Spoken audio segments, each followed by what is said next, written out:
Olá, estamos mais uma vez aqui com Café com Sal. Sal de Salviano, né? Todo mundo sabe. E aqui temos mais um salviano. André Salviano, Carol Salviano. E é um prazer estar com vocês. Muito obrigado. Obrigado por nos receber. Obrigada, tia Cláudia. E aquelas velhas perguntinhas que todos vocês aí já sabem, nós vamos fazer aqui, né? Saber primeiro quem é André, quem é Carol. O que vocês podem falar assim, sucintamente sobre vocês? Pode começar. Eu sou o André, eu me formei em administração na Cedarville University, no estado de Ohio, nos Estados Unidos. E logo depois eu e Carol nos casamos e moramos um ano em Berlim, na Alemanha. E depois nos mudamos de volta para os Estados Unidos, dessa vez para fazer um mestrado em teologia no Trinity Evangelical Divinity School em Illinois.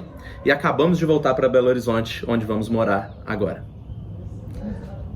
Eu sou a Carol, sou advogada, esposa do André, mãe do Matias, que está chegando em breve, e animada para estar aqui de volta no Brasil, aproveitando a família depois desse tempo fora do Brasil. Maravilha!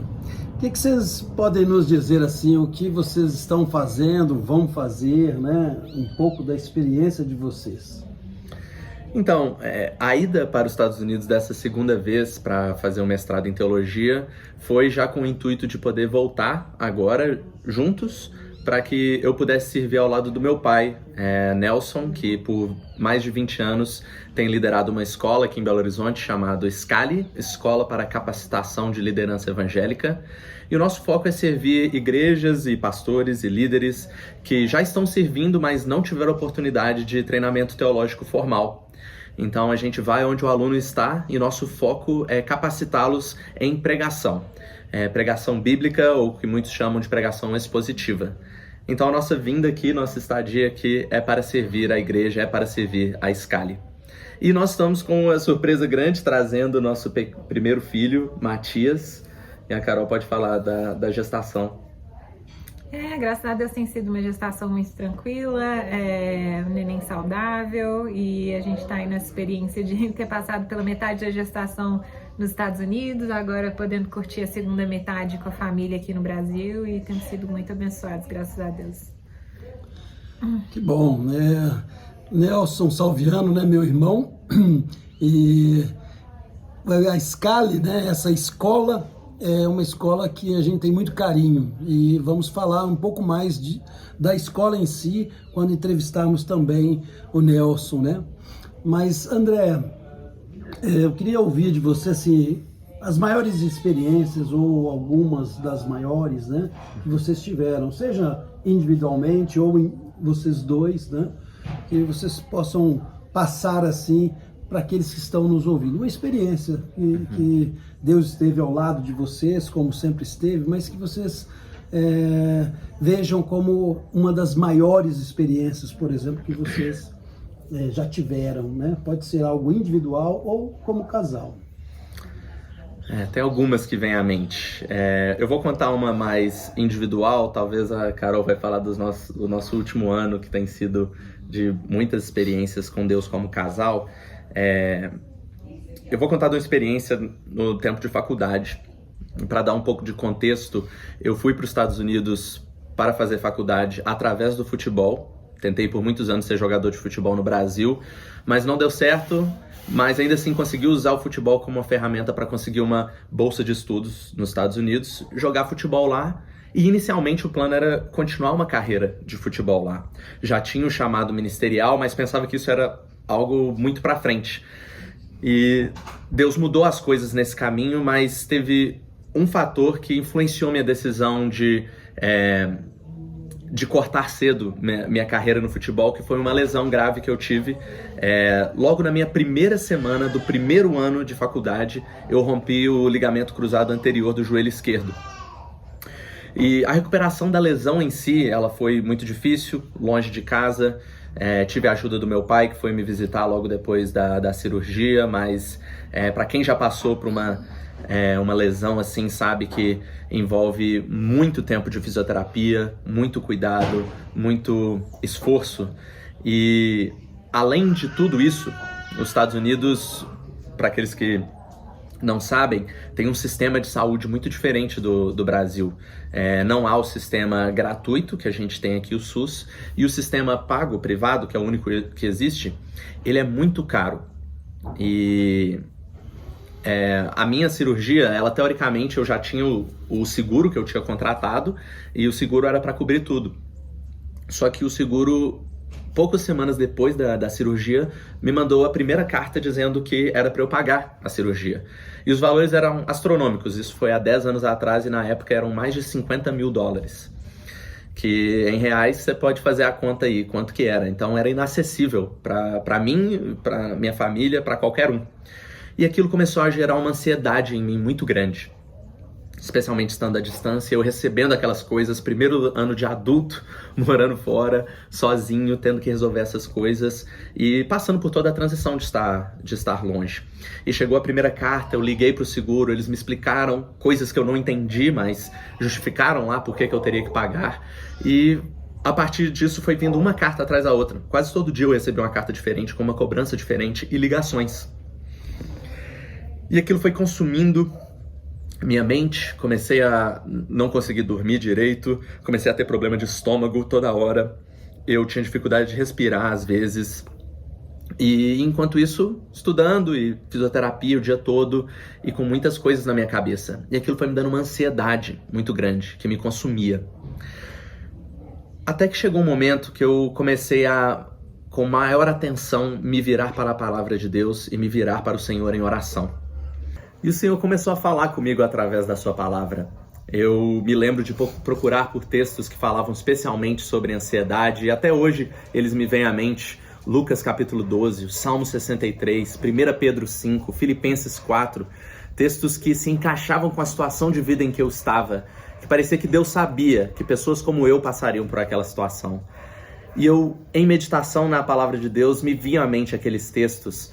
Humilhai-vos sob a poderosa mão de Deus, para que Ele em tempo oportuno vos exalte, lançando sobre Ele vossas ansiedades, porque Ele tem cuidado de vós. A realidade de que Deus tem cuidado de mim, em meio à minha frustração, em meio à minha ansiedade, em meio ao meu medo, confortou meu coração de tal forma que nem mesmo a resolução futura que veio de todo esse problema pôde me dar tanta paz quanto a palavra de Deus me trouxe. Eu me lembro de estar sentindo esses sintomas da ansiedade e em meditação daquele texto, eu imediatamente sentia a paz de Deus, que o texto de Filipenses 4 diz que excede todo o entendimento. E isso me ensinou uma lição muito valiosa de que na nossa vida com Deus, as circunstâncias podem não mudar. A circunstância pode permanecer a mesma por muitos anos, inclusive. Mas o Senhor trabalha conosco mesmo durante as circunstâncias e nos traz paz, nos faz sentir a presença dEle e o sustento dEle e o amparo dEle. Muito tempo depois, muitos meses depois, isso durou mais de um ano, veio o seguro da faculdade mesmo, que cobriu a minha dívida de mais de $50 mil, e hoje eu sou alguém sem dívida médica, mas o mais importante nessa lição toda foi o carinho de Deus e a presença dEle através da sua palavra. Que maravilha, né? Talvez você esteja ouvindo aí um chorinho, mas não é ainda o Matias, viu? E agora a Carol vai poder falar, quem sabe, de outras experiências, além da do Matias, que está por chegar aí no nosso meio, né? Com certeza já abençoado. Então, Carol, quais são as suas experiências, ou uma das experiências maiores que você teve individualmente, ou, né, assim, casada já? Eu acho que a gente experimentou muitas provisões de Deus nos últimos anos, e um período que eu acho que foi muito crítico pra gente foi mais ou menos um ano depois que a gente se casou. A gente estava morando na Alemanha, eu tinha um emprego lá, o André também estava trabalhando remoto para uma empresa nos Estados Unidos, e a gente estava se preparando para fazer essa mudança internacional dos Estados Unidos. Então eu já sabia que eu teria que largar o meu emprego, pedir demissão para a gente se mudar para lá, para o André poder fazer o seminário dele. E já tinham anos, a gente já tinha esse sonho de ir para os Estados Unidos há quase 10 anos.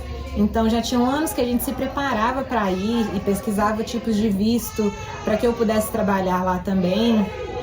E a gente nunca encontrava uma alternativa. Às vezes as alternativas que a gente encontrava eram muito caras ou muito fora da nossa realidade naquela época.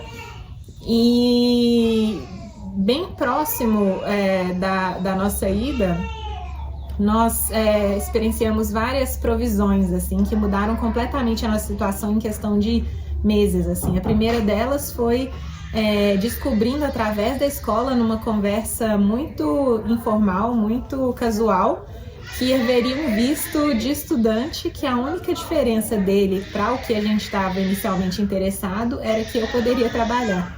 Então foi algo que a gente sentiu muito a mão de Deus nisso. Nós somos os únicos alunos que conseguiram esse tipo de visto.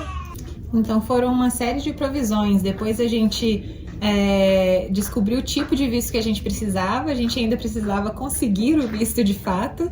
E eu lembro que eu tinha um prazo grande para pedir demissão do meu trabalho. Eu precisava dar um aviso de 3 meses antes.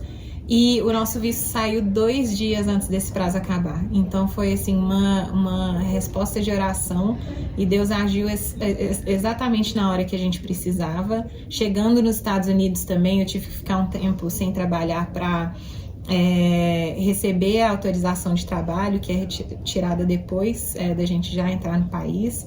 E voltando de férias no Brasil, eu recebi a autorização de trabalho logo antes de vir para o Brasil para o Natal. E enquanto estava aqui no Natal, passando esse tempo com a família, descansando, recebi uma ligação de que iriam abrir uma vaga na empresa que eu mais queria trabalhar.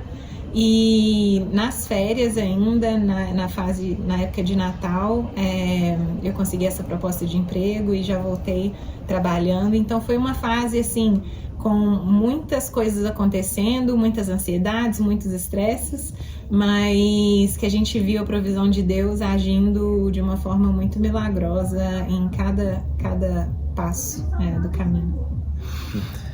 Que maravilha, né? A gente poder falar com pessoas tão jovens, né, que é um casal jovem, e ver que já tiveram tantas experiências, né?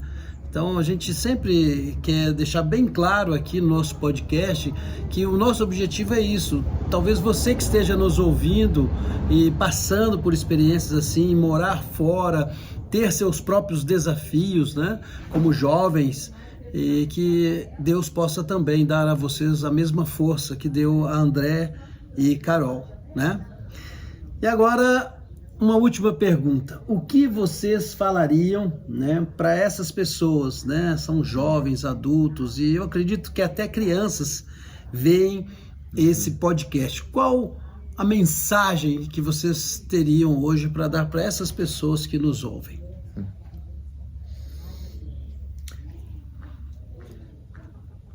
Eu imagino que cada um que está assistindo tem um contexto de vida diferente, vem de lugares diferentes, com experiências diferentes. Muitos, talvez a maioria, mais experientes que eu de vida, mais anos vividos. Eu tomo emprestado as palavras que a gente encontra no livro de Filipenses, de novo. O apóstolo Paulo, ele conta da sua trajetória de vida até ali, tudo que ele era e tudo que ele se tornou depois de conhecer a Cristo, e ele diz o seguinte sobre tudo que passou antes. Ele diz que considera tudo aquilo como refúgio, outras traduções vão dizer como lixo, como a coisa de menos valor possível, comparado a conhecer Cristo e a ser conhecido por Ele, ser achado nele. Não é que tudo que passou era mesmo ruim, horrível, e ele teve uma vida ruim. Não, Paulo teve uma vida ótima. No lugar onde ele trabalhava, nos ambientes sociais em que ele estava presente, ele era uma pessoa benquista, ele era uma pessoa admirada. Mas ele diz que, comparado a conhecer Cristo e ser conhecido por Ele, todo o resto era como se fosse nada, como se fosse lixo, como se fosse perda. E independente de onde você vem, da sua idade, da sua experiência, esse é o convite que Deus faz para você. Ele te ama, Ele quer te conhecer, Ele quer que você o conheça, e é nele que você vai encontrar o prazer verdadeiro para a sua vida. Não necessariamente mudando suas circunstâncias. Às vezes você pode pensar, eu sou pobre, eu vou virar rico. Eu sou doente, eu vou virar saudável. Mas muito mais do que isso. É você conhecer o Criador, ser conhecido por Ele e ter a sua vida definida pela coisa mais importante que tem, que é o seu relacionamento com Deus, através de Cristo. Maravilha. Carol? Eu gostaria de encorajar a todos em meio às circunstâncias da vida, que como o André falou, podem ser boas, podem ser ruins. A gente compartilhou algumas histórias com providências boas de Deus, mas a gente também passou por várias muito difíceis. Mas acho que a gente deve se lembrar, acima de tudo, do caráter de Deus, de quem Deus é. Mesmo quando as circunstâncias da vida são difíceis, quando a gente passa por providências difíceis, a gente deve se lembrar da bondade de Deus, de que todas as coisas cooperam para o bem daqueles que amam a Deus. Muito bem, muito obrigado. Obrigado você. Você que está nos ouvindo, eu sei que você gosta da simplicidade e aqui estamos nessa simplicidade. Nos vemos nessa semana, talvez você ou outra pessoa que você nos indique também estará conosco um dia no Café com Sal. Muito obrigado.